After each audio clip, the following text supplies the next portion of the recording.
Typically in Revit, you have to model each structural element independently. This is a unique, innovative Revit engineered floor system family containing multiple structural components. The dimensions of this floor system can easily be adjusted, and the structural values and amount of elements are automatically determined. This is a project developed in a collaboration between Revit Pure and Offsite Wood. Here's the link to download this family. You will also find the link in the video description. This is meant as an early phase tool or for modular construction. In this video, you will learn about 12 innovative features of this floor system family. This is a generic model with nested structural components. As you can see in this diagram, the main family is a generic model. However, everything inside the generic model is a nested shared family, including structural framing, structural columns, and floors. The second feature of this family is that the joist spacing can be adjusted. Go to the type properties and try changing the value. The number of required joists will automatically be calculated.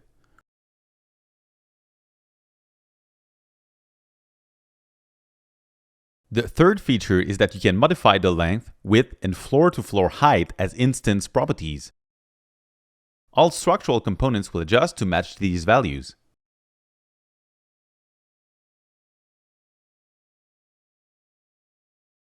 The fourth feature is that you can adjust the dimensions of the system by using the blue arrows in the 3D views. Simply drag the arrows and the dimensions will be adjusted. However, if you want precision and rounded values, you should still type in the value instead. Feature number 5 is the automatic amount of columns. Depending on the length value of the system, the amount of columns will automatically be determined by the family. With a value of 13 feet, there are 4 columns. With a value of 17 feet, there are 6 columns. With a value of 25 feet, there are 8 columns. The feature number 6 is the ability to swap from one column family type to another. In the type properties, you can see a drop-down menu where you can pick between different types of the structural column nested shared family.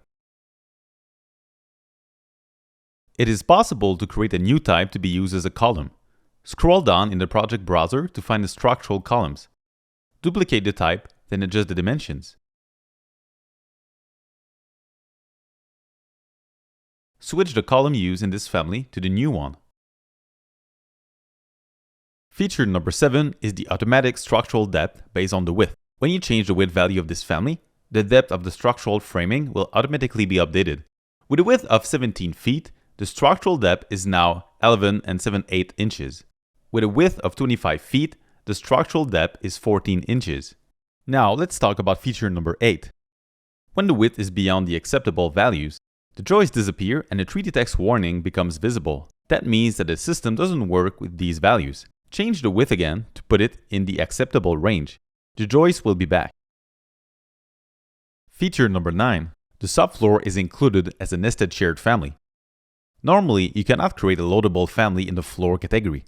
However, we've used a special trick to create one for the subfloor of this system. You can decide if you want this subfloor or not in the type properties by scrolling down to the bottom. Another way is to use the visibility graphics menu and shut down the floors category. In addition to the floor, you can also control the visibility of other components by using this menu.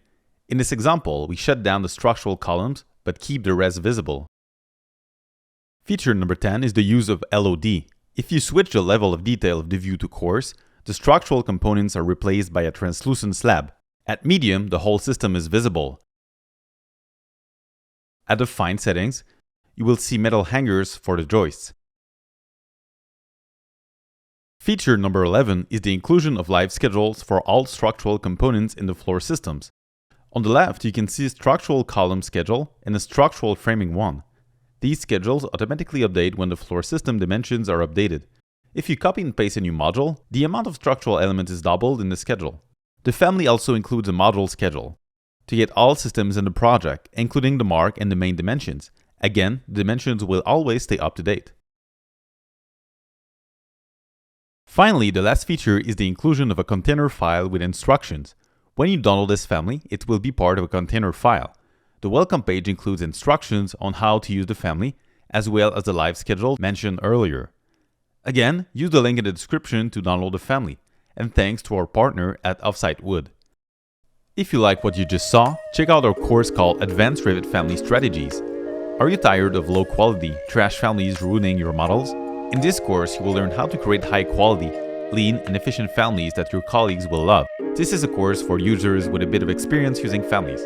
You will learn strategies for the family editor, you will deploy arrays and formulas, you will decipher nested and shared families, and you will prepare your families for the end user.